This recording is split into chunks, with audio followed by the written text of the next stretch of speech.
রক্ত দিয়ে একজন আসলে হয়তো ভিডিও দেখে পছন্দ হতেই পারে, যেমন আমরা নায়কদেরকে পছন্দ করি দেখা করার জন্য, কিন্তু ও যে বলবো আমি মিথিলার লোক সাইডে দিব, এটা কখনো না। ওটা হয়তো তার কল্পনা হতে পারে, কিন্তু বাস্তবায়ন কোনো সময় হবে না। কেন ছাড়বেন না? উনি রক্ত দিয়ে চিঠি লিখছে, আপনি কি করতে পারবেন মিথিলাপুর জন্য? আমি তো রক্ত দিয়ে সিটি লিখতে পারবো না, এটা তো হচ্ছে একটা বোকামি। আমি রক্ত দিয়ে সিটি লিখবো কেন? তাহলে আপনি কেমন ভালোবাসলেন তাকে? থাকে আমি ওকে ভালোবাসছি, এটাই, ওরে নিয়ে সংসার করব, এটাই।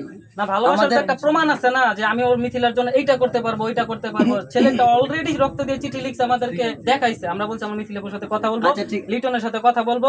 এখন লিটন যদি না, বুঝে, আমি আপনাকে বলি, সে যদি রক্ত দিয়ে সিটি লেখে, মিথিলা যদি ওরে ভালো না বাসে, ওই ভালোবাসাতে কোনো ইয়ে আসবে না। এই জন্য আমি হচ্ছে মিথিলার জন্য কিছুই করি নাই, কিন্তু মিথিলা আমাকে ভালোবাসছে মন থেকে, আমিও ওরে মন থেকে ভালোবাসছি, এটাই আমাদের। আচ্ছা, মিথিলা কিন্তু হিরো আলমকে ভালোবাসছিল, হিরো আলম কিন্তু একই কথাই বলছিল, কিন্তু শেষ পর্যন্ত হিরো আলম কিন্তু অনলাইন থেকে তালাক দিয়েছে। ব্যাপারটা বিষয়ে আপনার আমি কি? তো ভালোবেসেছি তালাকের পরে, তাই না? আমার জীবন তো তালাকের আগ পর্যন্ত তো আমি কারোর দিকে ফিরে তাকাইনি। হিরো আলম কি করলো ওইটা আমার দেখার তালাকের বিষয় পরে না। আমি এখন কি আমি বসে থাকবো? তালাক হয়ে গেছে না আমার, এখন আমি বসে থাকবো কেন? না, ও আপনি লিটন ভাই আপনার সাথে প্রতারণা করতে পারে না?